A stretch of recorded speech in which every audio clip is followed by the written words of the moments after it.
Last week we said that in concluding we will look at the God of the Bible, God of the Genesis.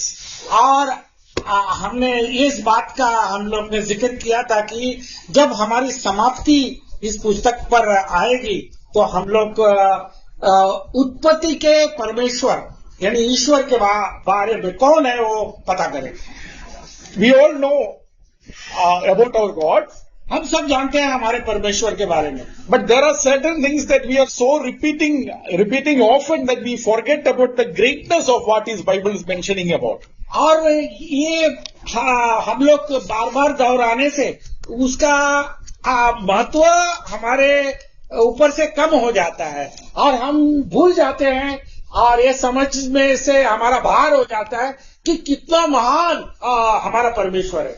Some of the things, in fact, I realized it when I started answering some of the Hindu gurus. और ये बात को मुझे एहसास हो गया जब हिंदू लोगों के गुरु लोग जो है वो उनका साथ उनका प्रश्न का मैं जवाब देने के टाइम पे ये बात को मुझे पता चला. Because then I realized some of the words that we use and they use are same, but the meaning is totally different.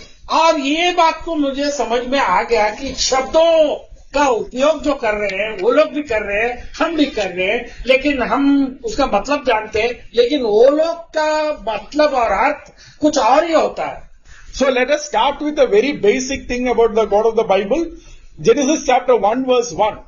और हम लोग बहुत ही मूलभूत सिद्धांतों पर जाएंगे उत्पत्ति के 1 और 1 पे. आदि में परमेश्वर ने आकाश और पृथ्वी की सृष्टि की. So God created the world. It begins by Genesis saying that. और परमेश्वर ने इस सृष्टि की रचना की उत्पत्ति के 1 वो बताता है हमको. So if you ask anybody, they will also say God created the world. आप किसी से भी पूछ लीजिए वो लोग भी बोलेंगे परमेश्वर ने संसार को रचा है. But when they say God created the world and when we say God created the world, these are two different things. There is no connection. वो लोग जो कह रहे हैं परमेश्वर ने संसार को रचा है हम कहते हैं परमेश्वर को संसार ने रचा है तो दोनों का फर्क अलग अलग हो जाता है. When we say God created the world, we believe that God created out of nothing. और जब हमको सामने हमारे आता है कि परमेश्वर ने संसार की रचना की तो हम ये समझ जाते हैं कुछ भी नहीं से परमेश्वर ने संसार को बनाया. Romans chapter 4 verse 17, out of nothing. और रोमियो के 4 के 17 में अगर आप देखोगे तो उसमें बताया गया है कि परमेश्वर कुछ भी नहीं के होने से उसके संसार की रचना. Out of nothing means no time. Time was not there. और उसका वो जो वक्त जो था समय का जिक्र नहीं था समय नहीं था वो. Space was not there. और ये स्पेस जो है ब्रह्मांड जो है वो नहीं थी. Out of nothing means we can't imagine, believe that God is sovereign over all. और देखिए ये कुछ भी नहीं का मतलब क्या हो जाता है उस परमेश्वर की तरफ जब हम देखते हैं तो हमको ये पता चल जाता है कि हमारा परमेश्वर सर्वभौम सर्वयुक्त परमेश्वर है. So when we say God is over all, we don't mean that there is an opposing force against him. There is nothing against him. He is over all. I will explain it. और जब हम बोल रहे हैं कि परमेश्वर का महानता के बारे में तो उसका अर्थ ये बनता है कि उसके विरुद्ध में कुछ भी नहीं है. वो आगे को हम बताएंगे. So let's read one more verse and I will explain it. Genesis chapter 1 verse 3. और उत्पत्ति के 1 का 3 को पढ़े और मैं उसका एक्सप्लेनेशन दूंगा. जब परमेश्वर ने कहा उजियाला हो तो उजियाला हो गया. And read continue. और परमेश्वर ने उजियाला को देखा कि अच्छा है और परमेश्वर ने उजियाला को अंधेरे से अलग किया. 6 also 6 verse 6. और परमेश्वर ने उजियाला को दी verse 6 पर तो रात कहा तथा सांझ हुई फिर भोर हुआ इस प्रकार पहला दिन हो गया. फिर परमेश्वर ने कहा जल के बीच एक ऐसा अंदर हो कि जल दो भाग हो जाए। So waters he divided into two. पानी जो था है ना, जल जो था उसको दो भाग किया। How did he do that? कैसे किया? He said, वो उसने कहा and it happened. ऐसा हो गया। Now, if you want to remember what I am saying, let me explain it. In Hindu Purana also, there is a similar story. और मुझे, मैं क्या कह रहा हूँ उसको समझने के लिए मुझे उसका स्पष्टीकरण देने दीजिए। हिंदू के पुराणों में भी ये जिक्र है। You all know about Varaha Avatar, right? और आप लोग जानते हैं वराह अवतार के बारे में। Correct. Varaha Avatar is the third avatar of the Vishnu. और वराह अवतार का अर्थ होता है कि तीसरा अवतार विष्णु का। So they believe that the entire earth was covered by water, it was immersed in the water. और वो लोग ये विचार करते हैं कि सारा ये पृथ्वी जो है पानी में डूबी हुई थी। And how did he divided the water? और उसने कैसा ये पानी को दो भागा किया? Vishnu became a boar, pig. And then he came and then he fought for 1,000 years. And then he lifted the earth up. और विष्णु पिग Pig. एक डुक्कर बन गया और उसने लड़ाई की। और कितनी साल तक लड़ाई की? 1000 साल तक उसने लड़ाई की। और इस धुंध में 1000 साल वो लड़ता रहा और लड़ने के बाद में उसने जीत लिया और इस धरती को उसने उठाकर ऊपर ले गया। And he fought against a demon. और वो एक शैतान है ना, दुष्ट आत्मा पिशाच के साथ लड़ा। Did our God do any of those things? तो हमारे परमेश्वर ने ऐसा कुछ किया? No, he said and it was. और उसने परमेश्वर ने हमारे ने कहा और वो हो गया। There is nobody who is opposing against him. Please note that Satan is not an opponent of God. और ये बात को आप अच्छी तरह से समझ लो, कोई भी नहीं है हमारे परमेश्वर के विरुद्ध में खड़ा रहने की औकात रखने वाला। शैतान तो कुछ भी नहीं है। Satan is not an enemy. Satan cannot stand in front of God. Please realize that Satan can only fight with us, fight with angels, but not with God. He is nothing in front of God. ये भ्रम से आप बाहर निकल कर आइए। शैतान कुछ भी नहीं है। वो हमारे से लड़ सकता है, फरिश्तों के साथ लड़ सकता है, लेकिन परमेश्वर के सामने वो टिक नहीं पाएगा, वो भूसा हो जाएगा। When it came to Genesis chapter 3, जब हम लोग उत्पत्ति के 3 अध्याय में आए, when Satan was there as a serpent, और जब वो शैतान वहां पर एक सांप के समान था, did God fight with the serpent? क्या परमेश्वर ने उसके साथ में लड़ा? No, he just said, "Cursed are you, out of it."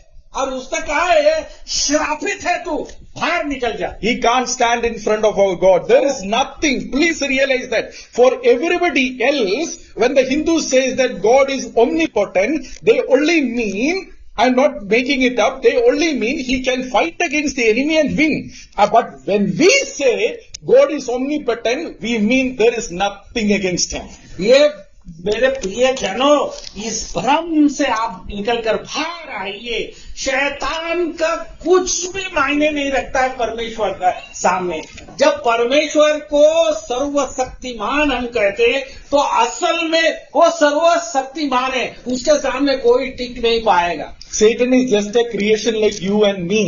ये शैतान जो है हमारे और आपके जैसा, उसको रचा गया है। But for them it is not like that. For other religions it was not like that. और ये जो हिंदू धर्म हो या अन्य धर्म हो, उनके लिए ये जो बात नहीं हो सच साबित हो जाती है। And when they say God created, they mean that God created out of something that was already existing. और जब वो लोग कहते हैं कि जब परमेश्वर ने रचना की, उसने रचना इस तरह की, पहले कुछ था, उसको ही उसने निर्माण किया। So they say Prakriti is Anadita.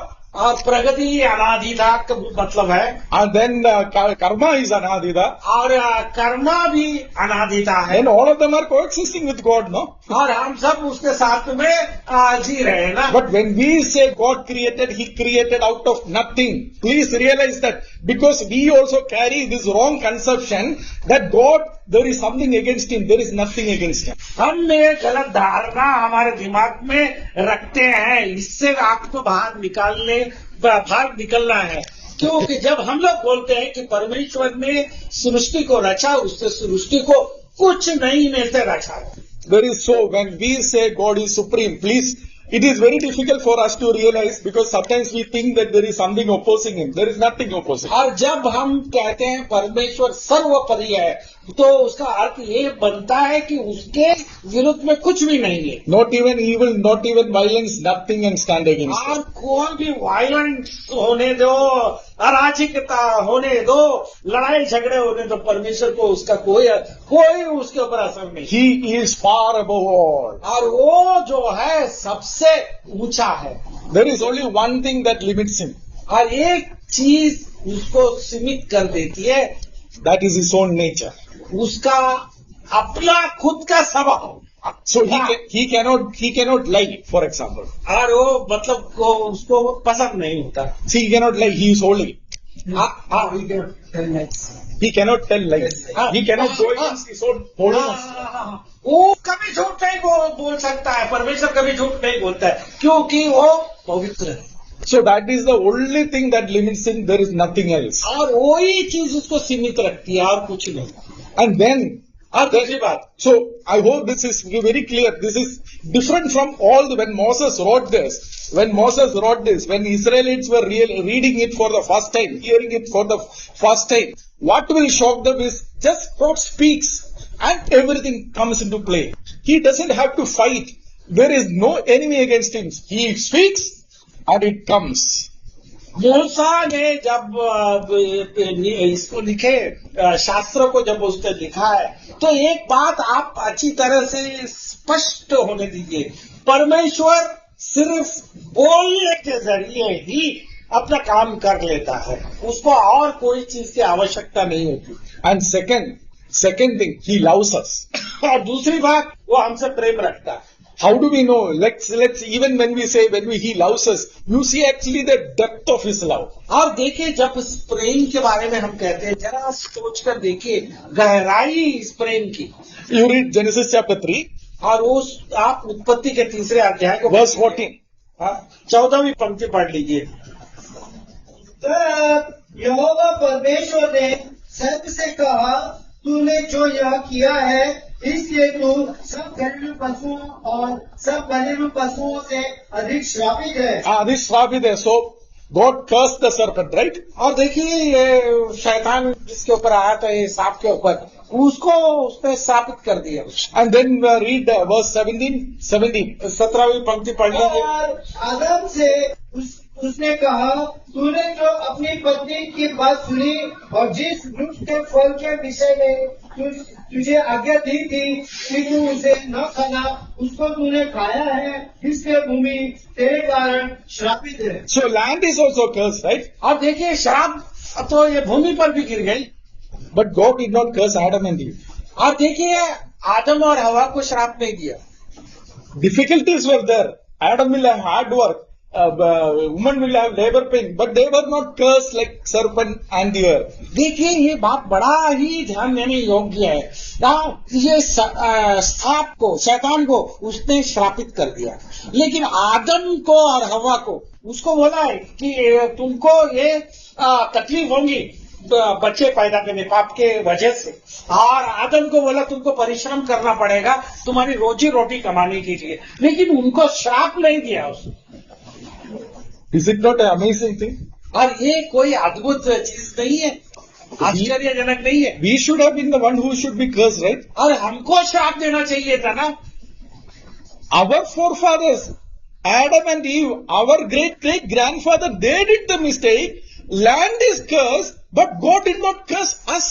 और देखिए, ये जमीन के ऊपर श्राप दिया गया हमारे पूर्वजों आदम और हवा के किए हुए पाप के, लेकिन हमको श्राप नहीं दिया गया। We got punishment, but we were not cursed. और हमको शिक्षा मिली, लेकिन हमको श्राप नहीं मिला। How much He loves us. इसका मतलब ये बताता है कि वो कितना हमसे प्रेम रखता है। So if Adam and Eve were cursed, we would have been all under the curse. और देखिए, आदम और हवा के ऊपर श्राप पड़ जाता तो हम सब श्रापित हो जाते। But God did not want us to be in that situation. और परमेश्वर नहीं चाहता कि हमको उस दशा में हम आए। So that is the love. See, when we start realizing, reading verse, its love is so deep.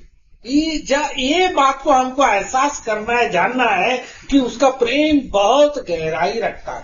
And then in the same Genesis chapter 3, you see the promise of deliverance is already given before even they believe. और देखिए एक बड़ी आश्चर्य की और अद्भुत बात है, उत्पत्ति के 3 अध्याय में उसने, हम लोग ने पाप किया लेकिन उसने वादा किया कि हमको छुटकारा दिलाएगा। And then not only God gave gospel, literally speaking, God started the charity work also there. और देखिए उसने हमको सुसमाचार ही केवल नहीं दिया, लेकिन हमारे साथ वो प्रेम का कार्य भी चालू कर दिया। So when we say that God gave God to Adam and Eve, we generally think only in religious terms that the sacrifice was done and atonement was done. But literally speaking, they were given clothes. और देखिए असल में वास्तविकता में बताया जाना चाहिए, जब आदम और हव्वा ने पाप किया तो वो लोग नंगे हो गए, तो परमेश्वर ने पशु का बलि कर दिया। पशु को बलि करके उसके चमड़े से हमें वस्त्र सिला के दिया हमारे पूर्वजों को, यानी हमारे प्रथम माता पिता को। तो एक्चुअली उसको प्रभु ने वो यही कार्य नहीं किया, उनको कपड़े भी पहनाए। So where did the charity work start? और ये प्रेम क्या कार्य कहाँ से शुरू हो गया? Oh, so people say, oh, you Christians, you give money, you give dress and you convert. No, we started with our God who started in the Garden of Eden. He started it and we have to continue it. और देखिए ये जो कार्य हमारे ऊपर आरोप लगाते हैं, दोष लगा देते हैं कि तुम लोग धर्म परिवर्तन करते हो, तुम लोग पैसे देकर लोगों को बहकाते हो, लेकिन ये हम लोग नहीं करते। ये प्रेम का जो कार्य जो है परमेश्वर ने आदि से शुरू किया है, पहले हमारे माँ बाप से शुरू किया है, उसी को हम बरकरार रखते हैं, जारी रखते हैं। So when God did it to our great grandfathers, should we not do it to each other? और देखिए जब हमारे पूर्वजों के साथ में ये भले काम परमेश्वर ने किए हैं, तो क्या हम एक दूसरे के साथ भला काम नहीं करें? And then when you read the Genesis, you see again the God's love. और जब आप इस उत्पत्ति के पुस्तक को पढ़ते हैं तो आप बारंबार इससे आप सामना करते हैं परमेश्वर के प्रेम की। So you read about, in the New Testament, you read about a shepherd having 100 sheep and one got lost and the shepherd went behind the sheep. अब नए करार में हम देख रहे हैं प्रभु ने कहा गया है, दुष्टान के बारे में कहते हैं, जिसके पास 100 भेड़ होते हैं, उसमें से एक भेड़ निकलकर गुम हो जाती है, तो वो चरवाहा उसको ढूंढते जाता है। But we see that in the Genesis. और वो भी देख रहे हैं हम जहाँ उत्पत्ति के पुस्तक में। Then Jacob was going away from his family. Who went and met God? It's not that Jacob sought God and God, he met him, but God sought Jacob and met him. और देखिए अपना परिवार छोड़कर जब याकूब निकल पड़ा और वो अकेला था, तो क्या इसका मतलब है कि याकूब ने परमेश्वर को ढूंढ लिया? नहीं, परमेश्वर ने याकूब को ढूंढा और उसको अपना दर्शन दिया। And then when we read about Judah, we think about the prodigal son. Oh, the prodigal son spent all his money on the wrong things. And then when he was there, the father went and he came back, the father embraced him. And we see the Judah in the same situation. Oh, this man is going from down to down. But God embraced, that great father embraced him. उत्पत्ति के पुस्तक में हम यहूदा की जीवनी को बारे में पढ़ते हैं और उस जीवनी के बारे में हमको ये दर्शन मिलता है नए करार में उड़ाऊ पुत्र के बारे में। उड़ाऊ पुत्र क्या किया, उसने अपने पिता के पास निकल कर वो चला गया दूर दूर और बुराई में वो फंस गया और अय्याशी में उसने सब कुछ उड़ा दिया। और जब वो कंगाल हो गया, भिखारी हो गया और एकदम बेकार हो गया, तब वो उठकर पिता के पास आया, पिता ने उसको अपने गले लगाया। हाँ, तो ये हमको उत्पत्ति के पुस्तक से ही हमको दर्शन देता है। Correct. When we see about first thing, we read about Judah. Why we think that why is God selecting Judah of all people? और देखिए ये हमको बड़े ताजुब लगता है, अजीब लगता है, यहूदा को क्यों चुन लिया उसने, परमेश्वर ने कि उसको सबसे प्रथम आशीष का कारण बना। Oh, this man sold his brother, this man is going to adulterous, this man is doing all the wrong things, but he is the prodigal son who is brought back. और यही यहूदा ने अपने भाई को, यूसुफ को बेच दिया।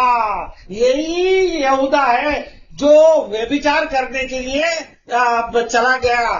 तो यही यहूदा को प्रभु ने गले लगा लिया। इसका मतलब हमको भी वही हमको हमारे साथ। So see, you see, actually throughout the Genesis, God's love is there. There are people who say, oh, God of the Old Testament and God of the New Testament is different. It is actually nonsense. You can see the God's love in every single story in the Old Testament. और देखिए परमेश्वर की इस प्रेम के दर्शन को हम लगातार देखते चले आ रहे हैं, उत्पत्ति से लेकर आखिरी पुस्तक तक। जो लोग कहते हैं कि देखो ये पुराने नियम का परमेश्वर अलग था, नए नियम का परमेश्वर अलग था, बिल्कुल ऐसी बात नहीं है। वही परमेश्वर है, वही स्वभाव है, वही नेचर है। Again, one more instance I will give from the Genesis. Hagar and God. God met Hagar near the well.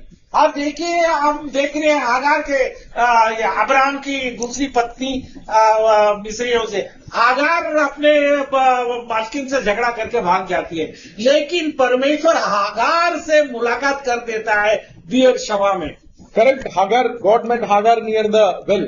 और इस कुएं के पास हागार से परमेश्वर मुलाकात करता है। And where did Christ meet the Samaritan woman? और ये समारिया के औरत को कहां से परमेश्वर प्रभु यीशु मसीह ने मुलाकात की? Near the well, right? हाँ, कुएं के पास। Same thing. वही बात, It's the same God. और वही परमेश्वर है। See, our God is omnipotent. He is far above everything. But He loves us so much that He comes to walk with us. हाँ, देखिए हमारा परमेश्वर जो है सर्वशक्तिमान है, लेकिन वही परमेश्वर हमसे इतना प्रेम करता है और वो हमारे साथ चलता है। What a friend we have in Jesus.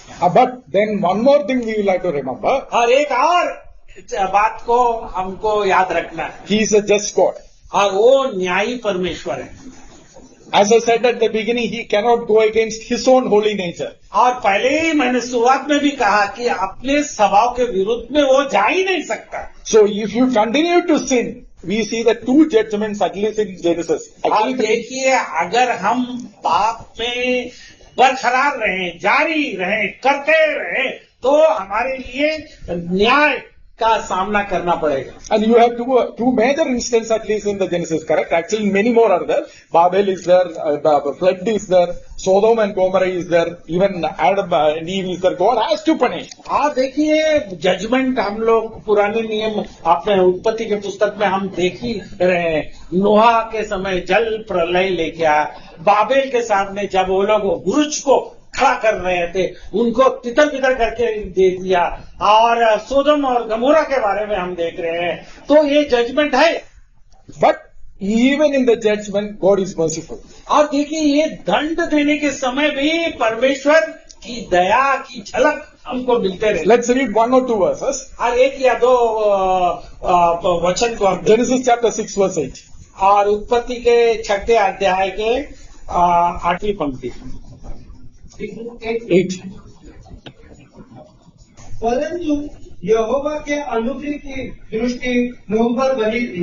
Since all those things, first thing what happened? God's grace. It is not Noah who found God. Again, it is God's grace who found Noah. और देखिए, ये अनुग्रह की बात इसमें कही गई है।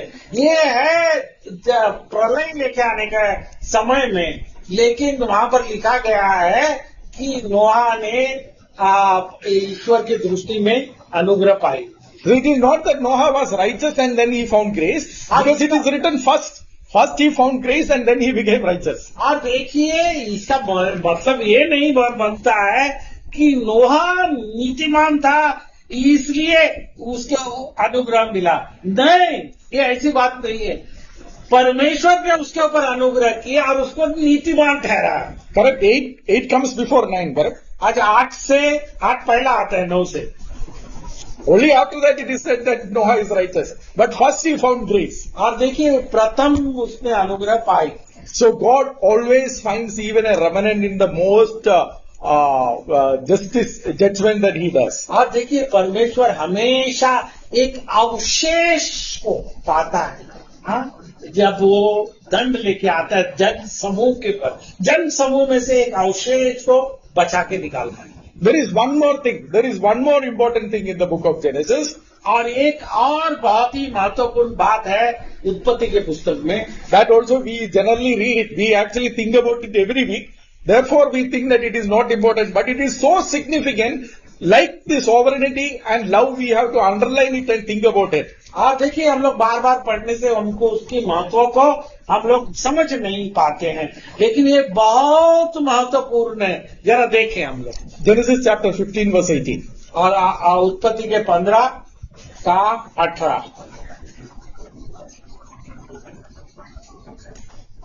उसी दिन यहोवा ने अब्राम के साथ यह वाचा बांधी, मिस्र के महानन से लेकर परान नामक Abraham, God made a covenant with वाचा बांधी मिस्र के महानन से लेकर परान नामक बड़े नंद तक जितने देश है, अर्थात केनियों, कनिजियों, पदवियों, हितियों, परिजियों, नपाइयों, हिमारियों, कनानियों, हिब्बियों और यबूसियों का देश में दिया है। So God made a covenant with Abraham. और परमेश्वर ने अब्राम के साथ वाचा बांधी। So what is important about it? और इसका महत्व क्या है? What is so great about God making a covenant? और परमेश्वर की महानता इसमें क्या आपको नजर आती है? वो वाचा बांधता है, करार करता है अब्राम के साथ। Should God make a covenant with both all of us? क्या Why should He परमेश्वर? make a covenant with creation? और देखिए हमारे सबके साथ में वो वाचा बांधना चाहिए कि He need not make any covenant with anyone.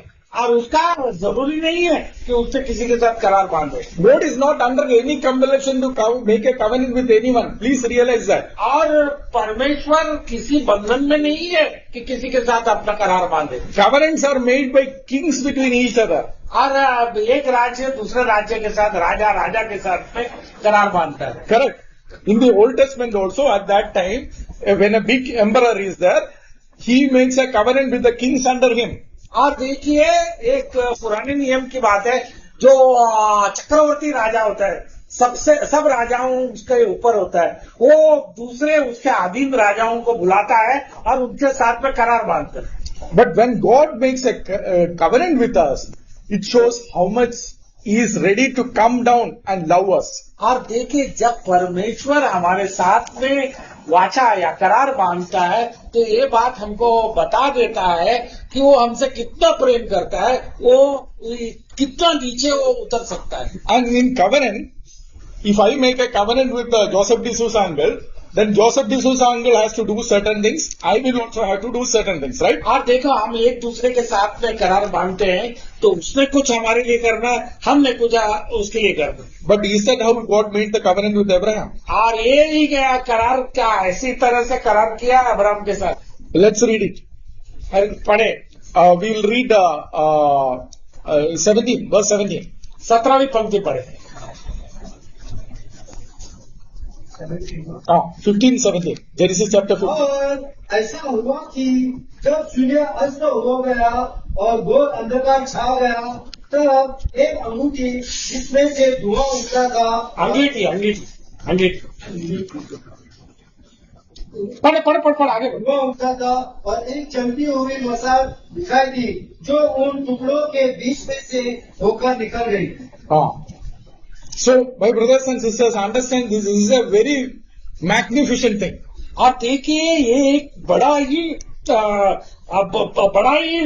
मान सम्मानजनक बात है। So, in the Old Testament times, when the kings make covenant with each other, they will sacrifice an animal, and both the kings will walk through middle of the sacrifice to tell that if I break the covenant, let me be cut like this. और देखिए ये पुराने नियम की एक प्रथा थी कि जब वो लोग करार बांधते थे एक राजा दूसरे राजा के साथ में, तो वो क्या करते थे, बलि कर देते थे, और बलि करने के बाद में 2 भाग कर देते थे। उसको 2 भाग करने के बाद राजा उसके बीच में से चलते थे।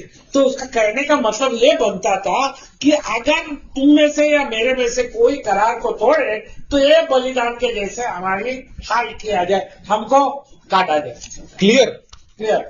If I make a covenant with brother Kiran, both of us are under obligation. If Kiran breaks it, if brother Kiran breaks it, then brother Kiran will be killed. If I break it, then I will be killed. और देखिए ये इस तरह से है, अगर भाई किरण ने का और मेरे बीच में करार होता है, तो अगर करार को तोड़ देता है, किरण तोड़ देता है, तो उसको भरना पड़ेगा।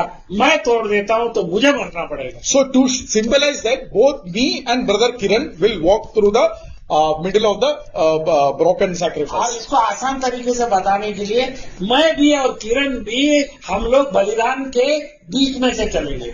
But here there is only one thing is happening. और यहाँ पर देखिए एक ही बात है, Only God walks through the sacrifice. और देखिए परमेश्वर है ना, ऐसा हुआ जब सूर्यास्त हो गया और घोर अंधकार छा गया, तब एक अंगेठी जिसमें से धुआं उठता था, एक जलता हुआ पलीता देख पड़ा, और जो उन टुकड़ों के बीच में से होकर निकल गया। इसका मतलब कौन निकल गया? परमेश्वर निकल गया। But Abraham did not go through that. और अब्राहम नहीं गया उसमें से। Brothers, think about it. God is making a covenant and He is saying that I will do it. You don't have to do anything. और देखिए परमेश्वर करार करता है और वो कह रहा है कि मैं सब कुछ करूंगा, तुमको कुछ नहीं करना। Can any of us think a more loving God than this? अब क्या कोई भी सोच सकता है इससे बड़ा प्रेमी परमेश्वर कौन हो सकता है? Can we think a God who makes a covenant where we don't have to do anything, He will do, and if He doesn't do, He will be killed. और देखिए ये बहुत ही बड़ा एक आप लोगों को एक चित्र दिखाता है। बड़ा सोच के देखिए इसके ऊपर। परमेश्वर करार करता है और खुद ही उस करार के बीच में से जाता है। अब्राहम को जाने की जरूरत नहीं है।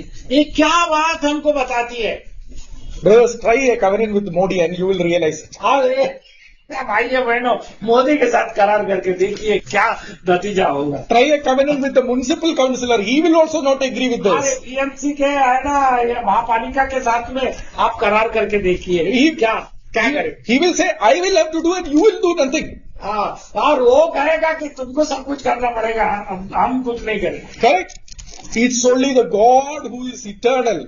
He is ready to enter into to say an unjust covenant, a covenant where we don't have to do anything, but all is done by us. What a great God we have. और देखिए कैसे महान परमेश्वर है, उसने हमारे साथ में ये करार किया। And then, brothers and sisters, read one more thing. Same covenant. It is a covenant that reminds about this covenant.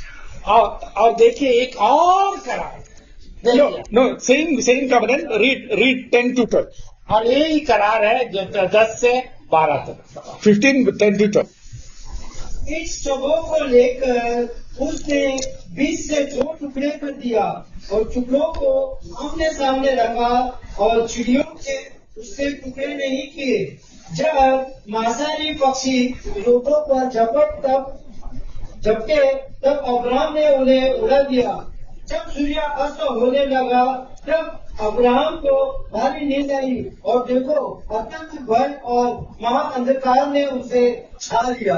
Abraham fell into a deep sleep. यहाँ पर कहते हैं कि ऐसे इसमें स्थिति में वो अब्राहम गहरी नींद में सो गए। Abraham, where did we read in the book of Genesis? Where did we read before a person fell into a deep sleep? और यहाँ पर हम लोग उत्पत्ति के पुस्तक में कहाँ पर देखा है कि एक इंसान बड़े गहरी नींद में जा गया? Before Abraham, who fell into deep sleep? Abraham से पहले कौन ऐसी गहरी नींद में पड़ गया? Adam, correct? Adam. And Adam, we saw Adam and Eve represented Christ and church. और देखिए आदम और हवा के जरिए ये बात हमको बताई जाती है कि हवा और आदम हमारे लिए कलीसिया का प्रतिनिधित्व कर रहे हैं। So that deep sleep we saw that represented the death of Christ on the cross of Calvary. और वो गहरी निद्रा हमको ये बताती है कि प्रभु यीशु मसीह का मृत्यु कलवरी के क्रूस पर। And this deep sleep also, in a typological manner, represented the death of Christ on the cross of Calvary. और ये गहरी नींद भी हमको दर्शाती है हमारे प्रभु यीशु मसीह को दर्शित करती है। And that is why he says, behold, horror and great darkness fell upon him in that deep sleep. और देखिए यहाँ पर बताया जाता है कि बड़ी भयानकता आ गई उसके ऊपर और वो गहरी नींद में चला गया। Oh, that is what our Lord Jesus Christ went on the cross of Calvary. और वही हमको बताती है हमारा प्रभु यीशु मसीह उस कलवरी के क्रूस पर चढ़ा। And then he entered into a covenant with us. और देखिए वो बाद में हमारे साथ इस करार में आ गए। Correct? सही है। Then he entered into a covenant with us. और वो हमारे साथ में करार में आया गया। So this is the greatness of our Lord. और ये ही महानता हमारा प्रभु यीशु मसीह का। Can you think any other God क्या आप कोई और परमेश्वर के बारे में सोच सकते हैं who loves you like this? इस तरह से प्रेम रखने वाला? He is far above all. और वो सबसे ऊपर है। He is far above all. Yet, और सबसे ऊपर है वो। yet he loves us so much that he refuses to curse us. और देखिए इतना प्रेम हमको कर रहा है और हमको श्राप देने से इनकार कर रहा है। And then he comes down to meet like us, like how we met Jacob. और हमसे मुलाकात करने के लिए आता है जैसे याकूब से मुलाकात करने। And then he enters into a covenant where he only has to do and we don't have to do anything. और वो हमारे साथ में करार भी कर लेता है और सब कुछ वही कर लेता है। That is the God of the Genesis. और वही परमेश्वर उत्पत्ति का परमेश्वर है। Correct? But remember this. और ये याद रखना। He is not a somebody whom you can play with. और देखिए ये बात याद रखिए। हाँ वो परमेश्वर है ये ठीक है उसके साथ से खेला नहीं किया जा सकता। So if you think that because of his love you can do anything and everything, remember Sodom. और देखिए उसके प्रेम का हम आधार लेकर कुछ भी हमारी मनमर्जी से हम किए जाएंगे तो ये बात याद रखना सोदम और गमोरा का न्याय कैसे किया गया। And remember the flood. और ये जल प्रलय को याद रखना। So judgment is also there if you despise this love. और उसके प्रेम को अगर आप है ना आप पीट कर दोगे और अपनी मनमर्जी से चलना शुरू कर दोगे तो याद रखना जजमेंट न्याय So चलेगा। is the God of the Genesis same as the God of the Gospels? और क्या परमेश्वर उत्पत्ति का और सुसमाचार का एक ही है? Same? Same, correct?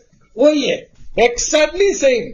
और एकदम बिल्कुल वही है। But that is why our brother Munir said in the morning, if we have to understand New Testament, we have to understand Old Testament, then New Testament becomes very clear to us. और देखिए अगर आपको नया करार समझना है जैसे मुनीर ने कहा तो हमको पुराना नियम भी अच्छी तरह से समझना है। So this is the God of the Genesis and we will conclude it here. और यही परमेश्वर उत्पत्ति का है और यहाँ पर हम लोग समाप्त करें। And please continue to read book of Genesis. और इस उत्पत्ति की पुस्तक को आप पढ़ना जारी रखना। And next week onwards, Joseph D'Souza uncle will take us from the New Testament for 3 months. अगले हफ्ते से मैं नए करार में आपको मेरा 3 महीने का मुद्दत खत्म हो रहा है तो अभी अंकल बाबू वर्ग तो वो इधर उधर भागता रहेगा तो मुझे कंटिन्यू करना है अगले 3 महीने तक। And then I will come back again for Exodus. और देखिए उसके बाद में मैं वापस आऊंगा निर्गमन के पुस्तक में। May God bless us all. परमेश्वर हमें आशीषित करे।